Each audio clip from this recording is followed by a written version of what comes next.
Jon Snow'un sırrını yıllarca kim sakladı biliyor musunuz? Cevap Starklar kadar Dorne'a, hatta Dane hanesinde uzanıyor. Vaylay, Dayner ve Şafak Kılıcı'nın kayan yıldıza dönüşü. Bugün şu soruyu kanıtlarıyla kurcalıyoruz. Dayner, Jon'un kim olduğunu biliyor muydu? Daha önemlisi, akşam yıldızı Gareth Dane'in kaderi kuzeyde, Jon'un yanında mı? Hadi kayan yıldızdan ve Dayner'den başlayalım. Tabii minik bir hatırlatma önce, bu tarz kitap odaklı kuramlar ve incelemeler hoşunuza gidiyorsa abone olmayı unutmayın. Yorumlarda da kendi kanıt zincirinizi yazın, tartışalım. Eğer kanala üye olursanız da üyelere öncelikle içeriklere erken erişim sağlarsınız. Şimdi başlıyoruz. İlk olarak Dane hanesinin tarihine odaklanalım. Daha sonra 2. ve 3. bölümde de devam edip videomuzu sonlandıracağız. Dane hanesinin ana yuvası, yani kalesi, kayan yıldız olarak da çevirdiğimiz Starfall'dur. Buz ve Ateş'in dünyasında anlatıldığına göre kayan yıldız, Torrent'in nehrinin denize döküldüğü yerde küçük bir ada üzerinde kurulmuş bir kale. Hanenin kökeni Şafak çağına kadar götürülüyor. Yani Westeros'ta krallıkların hatta pek çok hanenin adı bile yokken Daener bir şekilde orada. Dane efsanesinin kalbinde ise şu hikaye var. Bir gece gökten bir yıldız düşüyor. İlk Dane yıldızın izini takip ediyor ve düştüğü yerde garip büyülü bir taş buluyor. O taşın kalbinden bir kılıç dövülüyor ve ismini koyuyor. Dawn, yani şafak. Bu yüzden hanenin kalesi kayan yıldız, çünkü kaleyi yıldızın düştüğü yere yapıyor. Arması lavanta rengi bir zemin üzerinde beyaz bir kılıç ve düşen bir yıldızdır. Soyun en büyük onuru da elbette bu kılıcı taşımaktır. Bu arada Dane'in fiziksel özellikleri de Dawn ortalamasından biraz farklıdır. Kaynaklarda taş Dawn'u diye geçen gruba giriyorlar. Andal kanında bulaştığı için daha çok açık tenliler ama geri kalanından ayrı olarak mavi mor gözler, koyu kahverenginden çok açık sarıya uzanan saç tonları mevcut. Yani hem coğrafi olarak Dawn'da hem de görüntü olarak neredeyse Vali karışımı gibi duran tuhaf bir hat mevcut. Bu özellikler seride Arthur, Ashara, Edric gibi karakterlerde de karşımıza çıkıyor. İşte soluk, neredeyse yıldız ışığıyla aydınlatılmış bir güzellik tipi falan sıralayabiliriz sanırsam. En basitinden Ashara'nın göz renginin aynı Daenerys gibi melekçe olduğunu biliyoruz. Dane hanesini diğer bütün hanelerden ayıran şey Şafak adlı kılıç demiştik. Haneyi ünlü yapan bir o, bir de Arthur zaten. Resmi bilgi bize Şafak hakkında şunları söylüyor. Şafak büyük bir kılıçtır. Rengi süt taşı gibi soluk. Valyria çeliğinin karanlık, dumanlı siyahından tamamen farklı yani. Ama keskinlik ve dayanıklılık açısından Valyria çeliğiyle aynı seviyede olduğu söyleniyor. Bu da materyali farklı ama dövme yöntemi aynı demek. Bununla öteki öldürebilirsiniz yani diye düşünüyorum. Efsaneye göre de gökten düşen bir yıldızın kalbinden dövüldüğü için yine bir çeşit ateş büyüsü kullanıldığı bariz kılıcın yapımında ama ejderha alevi değil. Bu sebeple kılıcın rengi farklı gibi diye düşünüyorum. Tabi bir de şu var, Şafak her Dane Lord'una doğrudan geçmiyor. Yani önce haneden biri bu onuru hak etti diye kabul ediliyor. Sonra Şafak o kişiye emanet ediliyor. Eğer gerekirse kılıç nesiller boyunca duvarda asılı bekler. Bu kılıç zaten Arthur efsanesinden ilham alınarak kurgulandı ki son taşıyıcısının ismi de bu sebeple boşver Arthur konmadı. Kılıcı taşıyan kişiye verilen unvan ise sabah kılıcıdır. Bu şu açıdan önemli. Starklarda kış kralı gibi eski krallık unvanları, Targaryenlerde ejderha sürücüleri vesaire nasıl mistikse, yani daha doğrusu mitikse, Dane hanesi içinde sabahın kılıcı efsanevi bir kahraman rolüdür. Ve bu unvan tabii ki de Arthur'dan çok daha önce de vardı. Tarihsel Dane'lere geçtiğimizde göreceğiz. Sabahın kılıcı olan başka Dane şövalyeleri mevcut. Hatta bir de akşam kılıcı diye geçen eski bir Dane kralı bile var ki akşam kılıcını 4. kitapta görüyoruz. Anlaşılan sabah kılıcı kadar olmasa da bu da önemli ve tarihsel bir unvan Dane'ler için. Ama neden bilmiyoruz tabii ki. Yani bunun hikayesi anlatılmadı da. Bu da hanenin sembolizmini iki uçlu yapıyor bence. Bir yanda sabah ve beyaz bir kılıç, öbür yanda akşam, gece ve karanlık. Kimlere bu unvan veriliyor? Tabii ki dedim ya az önce bilinmiyor. Biraz burada yin yang felsefesi var ki Martin'in işlediğini bildiğimiz bir şey. Yani özetle ana seride Arthur sabahın kılıcı, Geralt ise yani kuzeni Geralt akşam yıldızı oluşuyla bu eski ikililiği tekrar sahneye çıkarıyor aslında. Ana hikayeden binlerce yıl önce Dorne'da bir sürü küçük krallık var. Dane hanesi de bu dönemde sadece bir beylik değil, doğrudan Thorentin kralı olarak geçiyor. Yani Dane'ler Thorentin kralları unvanı taşıyan küçük krallardan biri. Kayan Yıldız ve çevresi kendi başlarına bir krallık sayılıyor. Özellikle menzil tarafındaki hanelerle yani Mander ve Batı sınırlarıyla çok sayıda savaşları var. Hatta Yıldız Ateşi lakaplı Samwell Dane Eskişehir'i kuşatıp yakmıştır. Son dönemlerin en öne çıkan ismi ise son Dane kralı olan Warrior Dane. Unvanı tabii ki Thorentin kralı, lakabı Akşam Kılıcı. Doğu'nun o dönemdeki en usta şövalyelerinden biri olarak anlatılıyor. İsminin biraz Valila tınısı taşımasını ilginç bulup da söylemem gerekiyor bu arada. Sonra tabii ki sahneye Rhoyniarlar ve Nymeria giriyor. Rhoyniar savaşlarından kaçan Nymeria binlerce gemiyle Dorne kıyılarına ulaşıyor. Mors Martell ile evleniyor ve birlikte Dorne'u birleştirme savaşına giriyorlar. Bu savaşlar Buz ve Ateş'in dünyasında Nymeria'nın savaşı diye geçiyor. Dane hanesi bu savaşta Martell tarafının karşısında başta duran küçük krallıklardan biri. Warrior Dane, Nymeria ve Mors'un Dorne'un tek hakim bizi iddiasına karşı çıkıyor. Savaşların sonunda yenilen krallar arasında o da var. Ama Nymeria onu hemen öldürtmek yerine daha sembolik bir ceza veriyor. Warrior Dane altın zincirlerle sura gönderilen 6 kraldan biri oluyor. Kendi kılıcı ve şöhretiyle değil, gece nöbetçisi olarak yaşamına devam ediyor. Bu yenilgiyle birlikte Dane'ler Thorentin kralları olmaktan çıkıp Martell hanesine bağlı güçlü bir vasal haline geliyor. Ama Nymeria'nın Dane'lere yaptığı bir şey daha var. Bu geleceği anlamak için önemli. Warrior'ın varisi olan Davos Dane'i kendine eş olarak alıyor. Davos'un da bir sabah kılıcı olduğu belirtilmiştir. Yani şafak kılıcını taşıyan eski kahramanlardan biri kendisi. Akşam kılıcını postalıyor ve sabah kılıcını kendi koca yapıyor Nymeria. Davos'un Warren ile ilişkisi bilinmiyor. Akraba olduğu bariz ama kuzen yahut kardeş mi ya da oğul mu vesaire bilmiyoruz. Nymeria öldüğünde tahtta Davos'tan olan oğlu değil, Martell'le olan evliliğinden doğan en büyük kızı geçiyor. Bu da Rhoyniar eşit veraset kuralının yani en büyük çocuk cinsiyetten bağımsız Dorne'a resmen yerleşmesi demek. Özetle Dane'ler kral sürüsünü kaybediyor ama Martell'lerle akraba ve Dorne siyasetine gömülü bir hane haline geliyor. Bir süre sonra Martell'leri en önemli vasallarından biri olarak anılacakları konuma bu dönemde geçiyorlar. Bu tarih Dorne'ın ve bugünkü Dorne ve siyasetinin Dane'lere bakışını anlamak için bir arka plan görevi görecek. Eskiden krallardı, şimdi vasallar. Bir zamanlar akşam kılıçları vardı. Martell'leri ve Nymeria'ya karşı savaştı. Ama şimdi sabah kılıcı Arthur'la daha çok atanılıyorlar. Tabi şimdi bir akşam kılıcı daha çıkıp sorun çıkarmaya başladı Martell'lere. Targaryen fetihlerine geldiğimizde ise Dane'ler hala güçlü bir Batı Dorne hanesi.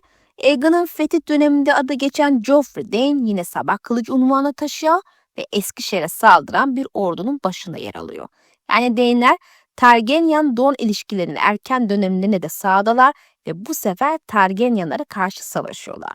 Dorne'un Targaryen egemenliğine girmesi 1. Daeron ve daha sonra 2. Daeron döneminde evlilikler ve savaşlarla oluyor ama Dane'ler bu dönemde ağırlıklı olarak Martell yanında duran eski krallık gururunu hala içten içe taşıyan bir hane gibi duruyor. Kayan Yıldız, coğrafyalık zaten önemli. Bir yandan batıya açılan deniz yolu, öbür yanda Dorne içlerine ve menzil sınırlarına uzanan bir güzergaha sahip. Bu yüzden Dane hanesi hep sadece küçük bir Dorne hanesi olmaktan biraz daha fazlası. Hem eski krallık geçmişiyle hem şafak kılıcıyla hem de Martell'e yakınlığıyla onun taşrasında ama çekirdeğe bağlı bir kol. Şimdi ana hikayeye iyice yaklaşıyoruz. Targaryen hanedanının son döneminde Dane hanesinin içinden çıkan bir isim bütün Westeros'a damga vuruyor. Arthur Dane. Hakkında bildiklerimiz şunlar. Kral muhafızlarına kabul edilmiş beyaz pelerin giymiş bir şövalye. Hem Westeros içinde hem de karakterlerin gözünde zamanının en büyük kılıç ustalarından biri olarak anlatılıyor. Şafak kılıcını taşıdığı içinde resmi unvanı Sabah Kılıcı. Jaime gibi kılıcına güvenen biri bile defalarca ben ne kadar iyiysem Arthur benden daha iyi hissiyle anlatıyor. Bu açıdan Arthur Westeros'un efsane şövalye kalıbına uyuyor. Arthur'un kritik noktaları şunlar. Prens Rhaegar'la çok yakın bir bağ içinde. Hem dost hem koruyucu hem de sahada en güvenilir adamlarından biri. Evris'in çılgınlıklarına rağmen kral muhafızlarının onurlu tarafını temsil eden isimlerden.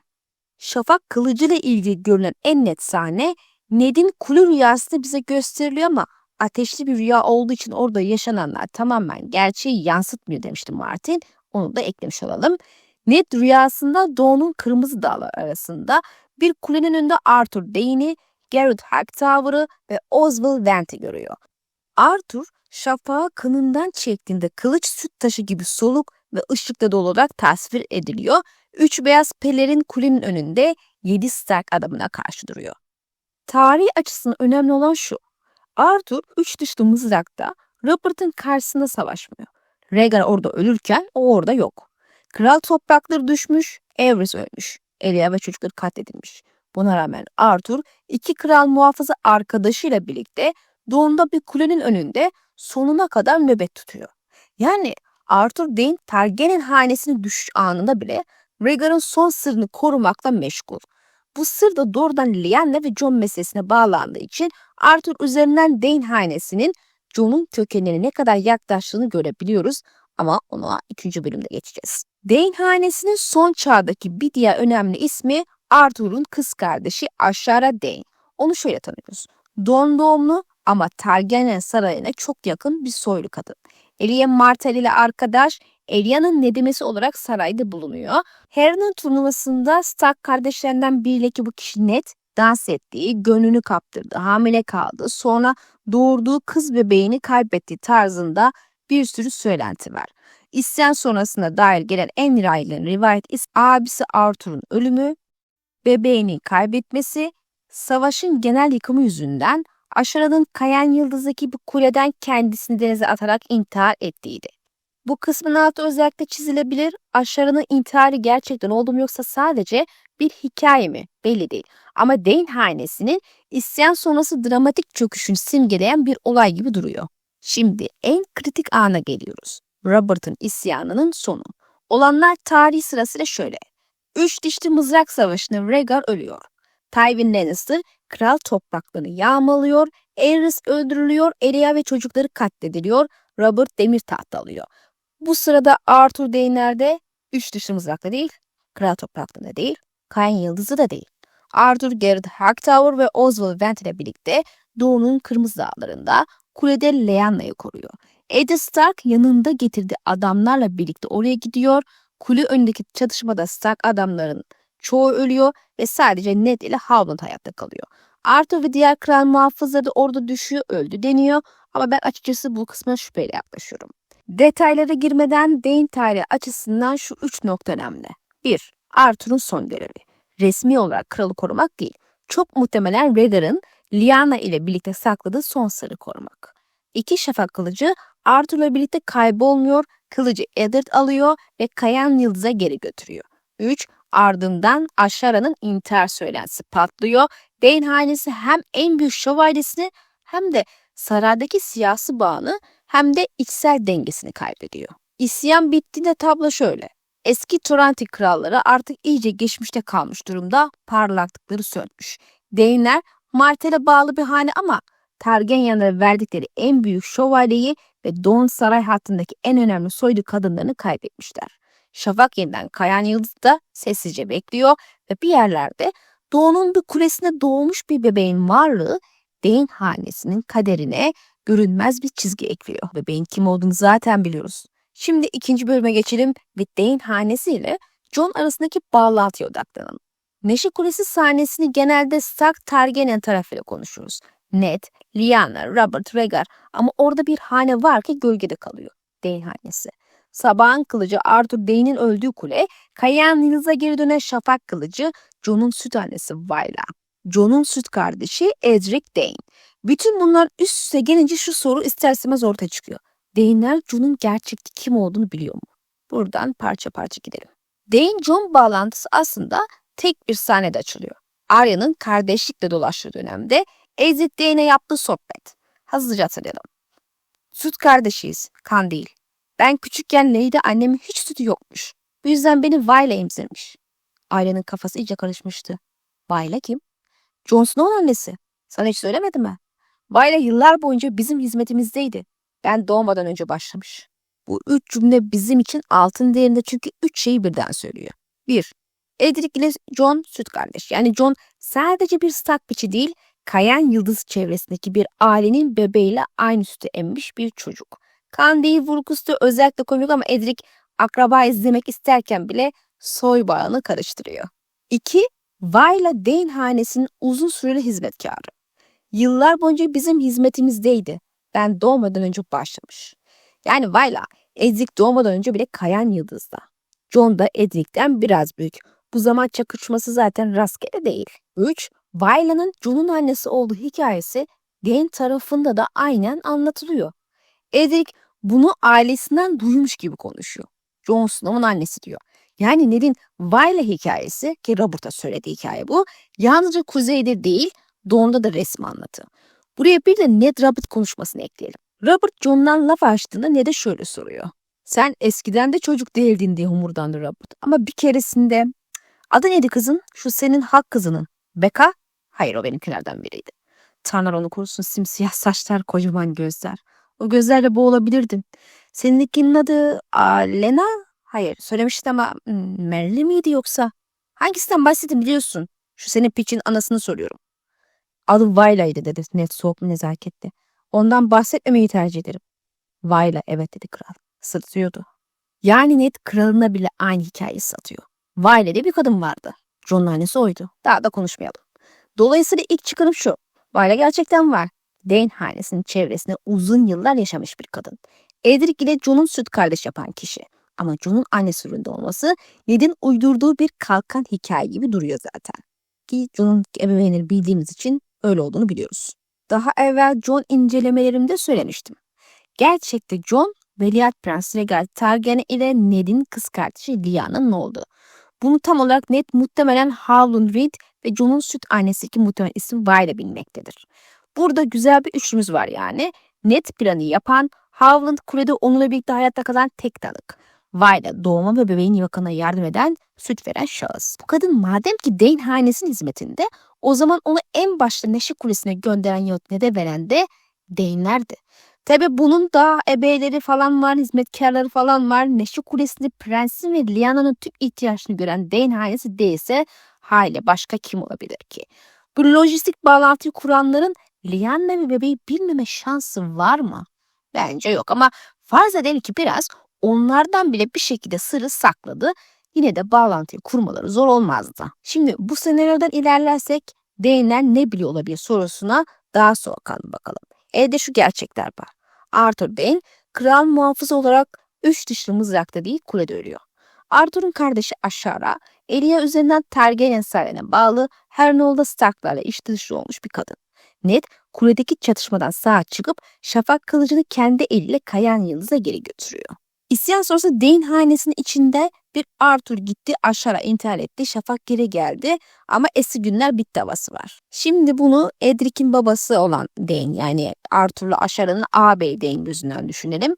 Kardeşin Rhaegar'ın en yakın adamı en büyük şövalyesi. Dedi kral Aerys ölmüş, kraliçe ölmüş, Rhaegar ölmüş, Elia ve çocuklu öldürülmüş, kralın şehri düşmüş. Buna rağmen kardeşin hala Dorne'da bir kuleyi koruyor. Sonra bir Stark Lord'a geliyor. Arthur kule önünde öldü haberleri yayılıyor. Stark kılıç geri getiriyor ama bir de üstüne yanımda bir bebekle dönüyorum. Piçim diyor.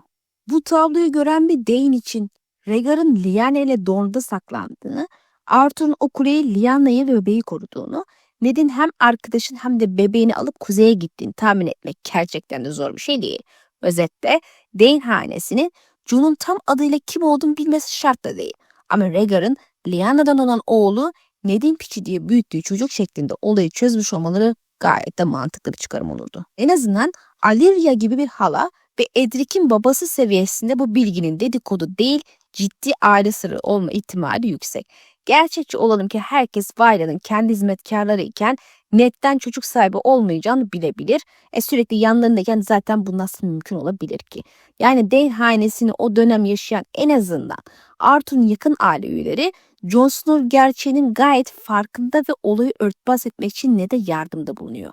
Das Edith'lerini aile içinde aynı Vayla yalanını atıyor. Tabi bana soracak olursanız Jon meselesini haddinden fazla kişi biliyor. Ebbeler, hizmetkarlar falan onlar da vardı unutmayın. Yani illa vardır diye tahmin ediyoruz. Kadın tek başına doğuracak değil yani. Haliyle buradan ciddi bir soruya geçelim. Eğer Vayla bütün bunların ortasındaysa onu Dorne'da ya da kuzeyde serbest bırakmak akıllıca mı? Şimdi Vayla Jon'un doğumuna tanık. Kimin emriyle kimin yanına götürüldüğünü biliyor. Jon'un aslında kimden doğduğunu biliyor. Kayan Yıldız'da yaşıyor.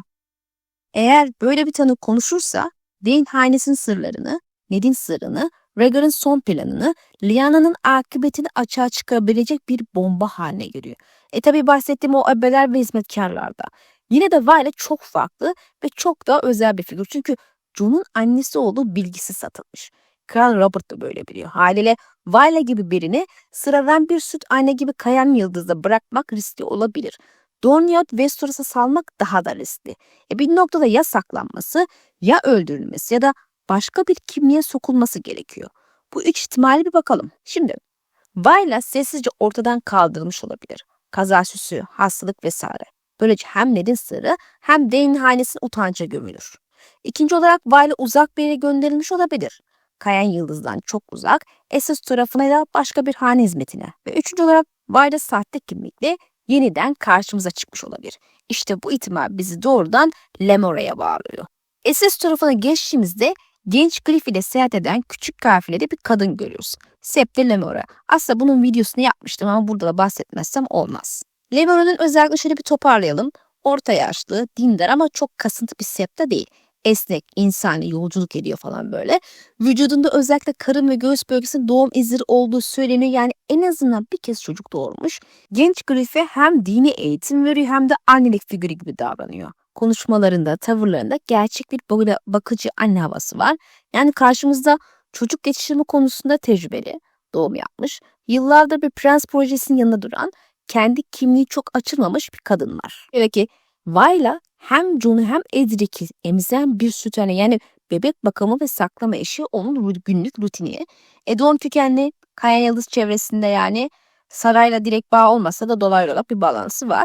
Eğer Ned'in ya da Varys'in planında şimdi bu kadını Dorne'da bırakmak çok riskli denmişse, onu alıp başka bir prens projesinin yanına yeni bir kimlik altına yerleştirmek çok mantıksız sayılmaz. Tabii Varys'in Jon'dan haberi olduğunu sanmıyorum ama hani bir şekilde yolları nasıl kesişmiş olabilir onu da hiç bilemiyorum. Lemora eşittir Vayla senaryosunda genel tablomuz şu yani. Vayla Jon'un doğumuna tanık ediyor, ona birkaç yıl süt annelik yapıyor ve Dorne'a dönüyor. Orada da Edric'e süt annelik yapıyor. Sonra ortadan kayboluyor. Günün sonunda Essos'ta yeni bir prens adayının hizmetinde karşımıza çıkıyor.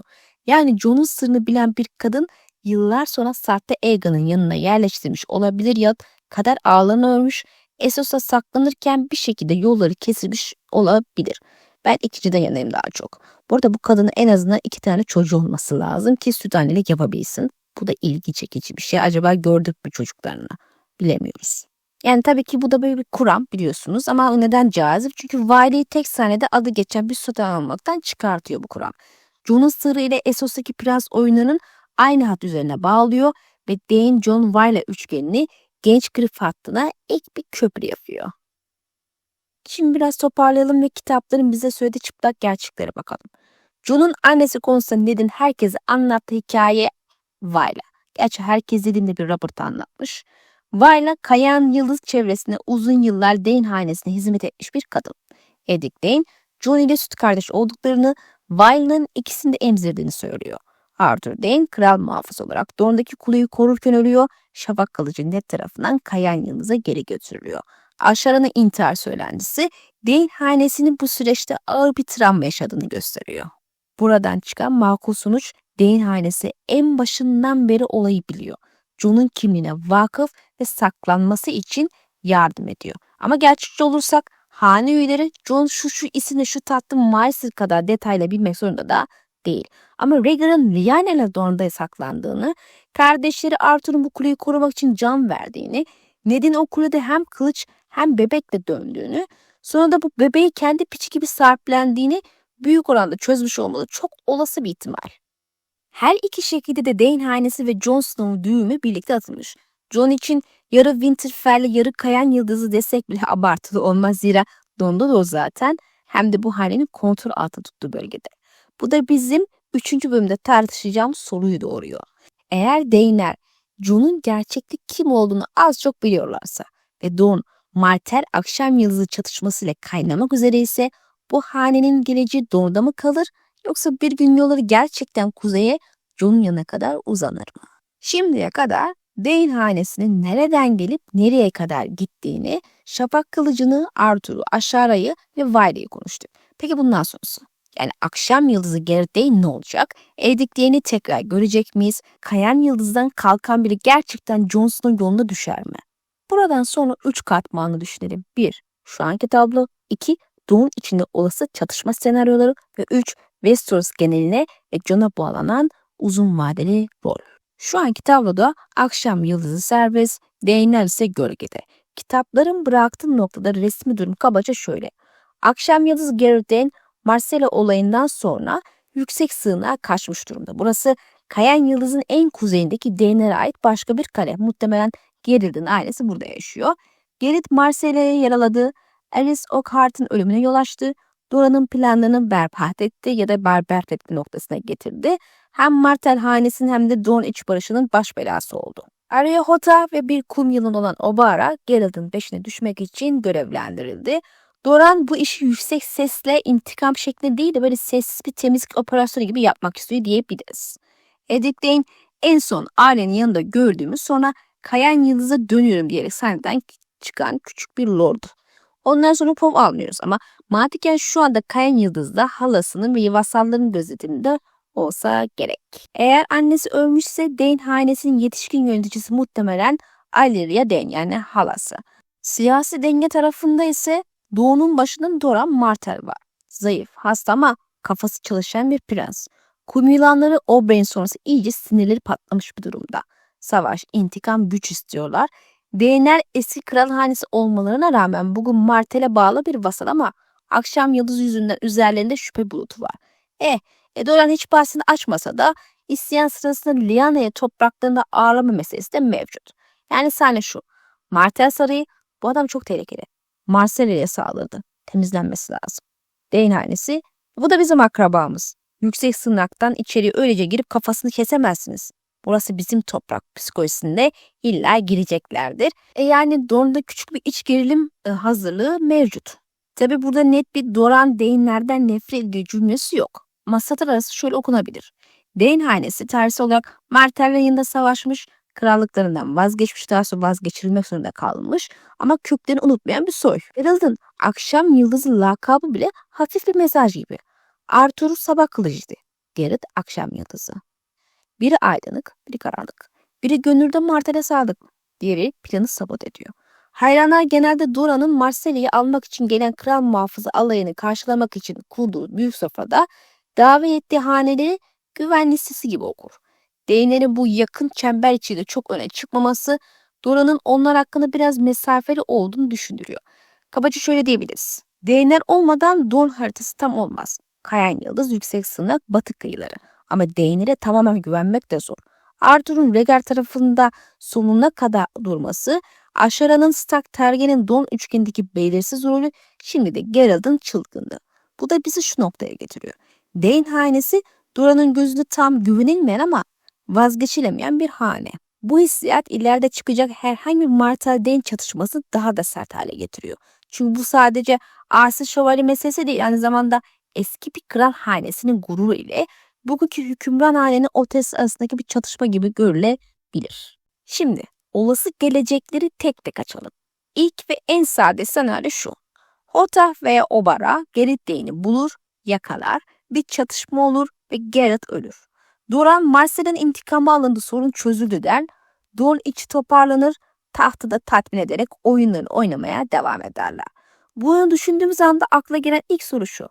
Biz bütün bu hikaye kurulumu sadece Marcella'yı yaralayan adam öldürülmedi demek için mi okuduk? Dramatik açıdan bakınca akşam yıldızı karakter olarak yüklenmiş durumda zaten. Soğuk, kibirli, tehlikeli, Dorne'da kaos çıkarma potansiyeli var. Dane ailesi Arthur ve Ashara geçmişle zaten sembolik ağırlığı olan bir aile. Yüksek sığınak, kayan yıldız, Doğu'nun iç dengeleri hazır yani. Bütün bu malzemeleri sırf bir yan görev adamıydı, öldü gitti diye harcamak Martin'in genelde kaçındığı bir şey. Yani burada hem tarih hem sembol hem politika üst üste bindiği için akşam yıldızın tek sahnelik bir kötü adam gibi harcanması pek tat vermez. Hikayede bir şey ifade etmiyor zira. O yüzden Bu senaryo mümkün ama zayıf. Kullanılsa bile böyle bir son için Poe beklenmemeli. Yani muhtemelen sahne dışı bir cümleyle geçiştirirler. Büyük bir pof, işte uzun dövüş sahnesi, duygusal ağırlık falan beklememek lazım. Dedim ya, çünkü hiçbir anlamı yok. Unutmamak gerekir ki gerçek anlamda bize hikaye kazandıran şey genelde çatışmayı büyüten senaryolar olur. İkinci, çok daha tatmin edici senaryoya bakalım. Gerrit yakalanmaz. Tam tersine Hotah'la ve belki de Obara ile çatışır. Hotah ölür. Obara da ölür ya da belki ağır yaralanır. Doğu'nun iç dengesi alt üst olur. Martel-Dane ilişkisi geri dönülmez biçimde bozulur. Burada zincirleme sonuçlar devreye giriyor. 1. Hotah'ın ölümü. Arya Hotah, Dora'nın sessiz baltası, gözleri ve elleri. Onun ölümü Dora'nı hem fiziksel hem de psikolojik olarak savunmasız bırakır. Dora'nın bütün temkinli planları güvende adam öldürdü hissiyle daha karanlık bir yola sapabilir. Obara'nın ölümü ya da yaralanması. Kum yılanının en ateşlilerinden zaten. Mızrak istiyorum, intikam istiyorum diyen bir taraf. Şimdi Obara'nın ölümü kalan kızları iyice çileden çıkartır. Dorne için daha sert, ateşli bir fraksiyon yaratır. Bir de Dane hanesinin üzerine çökme ihtimalleri var. Doran kendi adamının ölümünü görmezden gelemez. Bir de hele yeğeni ölmüşse. Ama açık bir iç savaşı da göz alabilecek biri de değil. Zaten Doğu'nu dışarıya karşı bir arada tutmaya çalışıyordu. Bu yüzden Daenerys'e ya siyasi baskı kuracak ya da Geralt'ı bize teslim edin yoksa tarzı tehditkar bir çizgiye geçecektir. Bu olaylar sırasında oğlunun ölüm haberini alacağını da unutmayın. Şimdi şu Dane hanesinin köşeye sıkıştırması sonucuna bakalım. Eddie çocuk, savaşacak yaşta değil. Tecrübe zaten yok. Alyria hane yıldızı olarak hem hane onurunu hem de oğlan çocuğunun canını hem de topraklarını korumak zorunda. Yüksek sığınak değinleriyle kayan yıldız değneği arasında bile bu kadar başımıza bela aşkın gerginliği olabilir. Böyle bir tabloda akşam yıldızı ne yapabilir? Doğumda kalırsa martellerin hedefi olmaya devam eder. Değin topraklarında ateşe atar. Hatta belki Doran kayan yıldızı da baskı yaparak hem Gerrit hem de sırrını temizleyeyim havasına geçebilir. Tam burada benim işte Dorne'dan ayrılmak zorunda kalırlar düşüncesi devreye giriyor. Tabii şimdi bir üçüncü, bir tık daha dengeli ama yine potansiyelli senaryoya da bakalım. Hodor ve Obara Gerrit'le çatışma girer. Taraflardan biri ya da ikisi yaralanır ama Gerrit ellerinden kaçmayı başarır. Yüksek sığınak artık güvenli olmaz. Gerrit Dorne dışına kaçmak zorunda kalır. Bu senaryonun artıları şu. Şimdi Hodor ve Obara'yı kaybetmeyiz. Dorne'ın saraydaki dinamiklerini okumaya devam edebiliriz. Dane hanesi yine Martellerin gözünde problemli vasal olarak kalır ama tamamen yok edilmez. Gerek kalmaz çünkü çok büyük zarar almamıştır. Geralt kaçak aranan bir şövalye gene dönüşür. Dorne içinde barınamaz. Batıya, kuzeye, Essos'a falan kaçmak zorunda kalır. Ve asıl önemli kısım. Geralt'ın kaçabileceği en mantıklı limanların başında kendi hanesinin bir diğer kolu ve bu hanenin tersine bağları geliyor. Yani Kayan Yıldız. Eski Targaryen yanlıları. Jon'un kökeniyle bağlantılı o kule hikayesi. Tam burada benim kurduğum büyük resme geçebiliriz. Dane hanesi Jon'un sırrına ne kadar yakınsa Dorne'da bu kadar sıkışmışken oradan uzaklaşırken seçeceği yön de o kadar önemli oluyor. Şimdi esas lezzetli kısma geldik. Dane hanesi Dorne'dan çıkarsa nereye gider? Benim önerim ana çizgi olarak şu. Dane'ler Jon Snow'un gerçeğini biliyorsa Gerrit ve Edric ve halaları bir şekilde Jon'u duyunca onun yanına gidebilir. Bu fikri biraz daha ete kemiğe büründürelim. Önce eldeki parçalara bakalım. Edric Dane Jon'un süt kardeşi olduğunu biliyor. Violet'ın hem onu hem de Jon'u emzirdiğini bilerek büyüyor. Jon'u sıradan bir piç olarak görmesi zaten zor, en azından içten içe bu hikayede fazladan bir şey olduğunu sezebilir. Ali ve Dane ise Arthur ve Ashar'ın küçük kardeşleri resmiyette. Kulede neler olduğunu doğrudan bilmese bile kayan yıldıza dönen şafağa, Ned'in gelişini, Ashar'ın çöküşünü yaşamış biri olarak büyüdü. Aileci sırları Edric'e ve diğerlerine aktarabilecek konudaki Ashara ve Ned hikayesinde aktaran da oydu Edric'e. Gerrit Dane içinde çizdiğimiz tablo uzun vadede Dorne'da barınması zor. Eğer akıllı bir hala ve hane içi bir uzlaşma varsa sen burada ölme, bu hanenin sonu olma, git kendine başka bir kader bul diyebilecek bir yetişkinler kurulu hayal etmek çok da zor değil. Şimdi Jon tarafına bakalım. Jon'un gerçek kimliğinin ortaya çıkma ihtimali kitap ilerledikçe zaten artıyor. Ben 6. kitabın en erken sonunda bekliyorum. En geç de son kitabın yani 7. kitabın başı.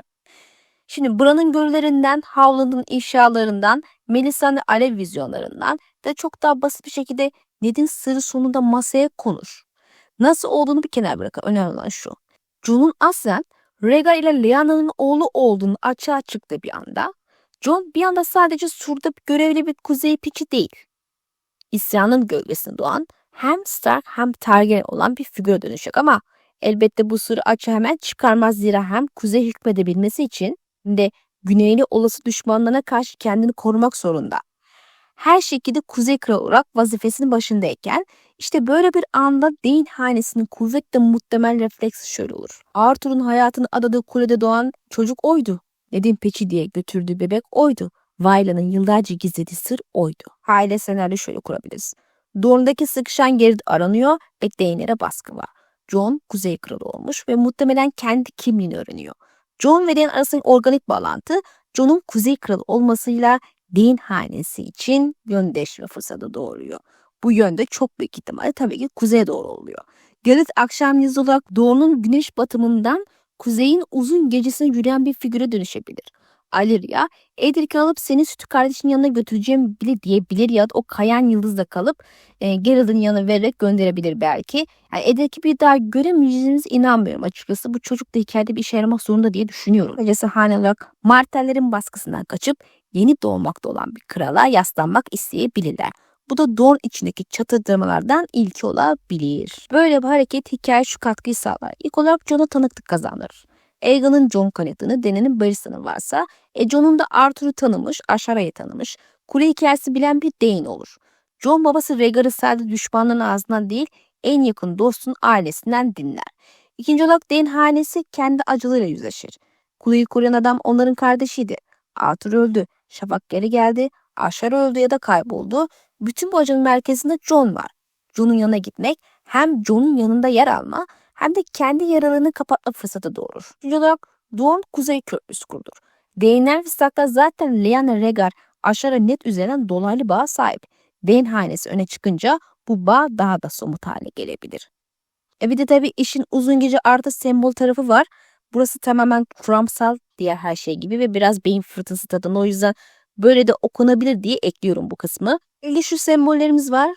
Daenerys'in kılıcı şafak, kılıcı taşıyan şövalye veren Ulan Sabah kılıcı, Jon'un gece nöbeti yemeni, karanlıktaki kılıç şafağı getiren ışık diye bitiyor.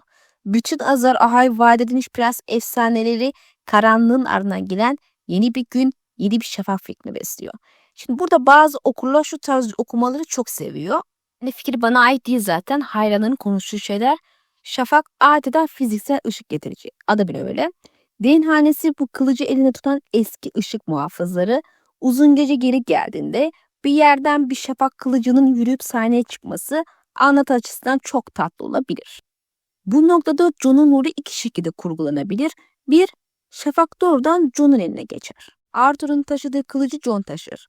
Babasının en yakın dostunun mirası oğlunun elinde kuzeyde yeniden doğar. Sabah kılıcı unvanı da Jon'un yanına eklenir. Hem sembolik hem de fiziksel anlamda şafağı getiren olur. 2. Şafak Jon'un yanında yürüyen bir Dane'in elinde kalır. Edric ya da başka bir Dane yeni sabah kılıcı olur. Jon ışık getiren kişi, Dany ise o ışığı taşıyan kılıç olur. Böylece hem Dany onuru korunur hem de Jon'un rolü abartılıp her şeyin onun üzerine yıkılmaz. Martin'in sevdiği çok merkezli kahramanlık tarzına uygundur. Zaten Jon'un halihazırda uzun pençesi varken Martin ona şafağı vermek isteyeceğini sanmam ama verse de çok güzel olurdu. Hangisi olursa olsun. Dany hanesinin uzun gece sahnesinde tamamen yok sayılması zor. Gökten düşen yıldız, şafak adı verilen kılıç, sabahın kılıcı unvanı. Bunlar sadece Dorne'daki bir yan hane için çok fazla büyük semboller. Bakarsınız bir noktada karanlık gökyüzünde bir yıldız daha düşer. Belki bu kez karan yıldızdan değil, kışlarının karanlık göğünden. Ama onu kimin taşıdığı, kimin yanında dalgalandığı önemli olacak. Jon yalnız yürümeyecek. Daenerys, şafağı çağıran kılıcı bu hikaye öyle ya da böyle getirmek zorunda. Kendileri beraber tabii. Ya da zavallı kılıç orada taslanmaya devam edecek. Peki siz ne düşünüyorsunuz? Fikirlerinizi bizimle paylaşın. Bir sonraki videoda görüşmek dileğiyle. Allah'a emanet olun.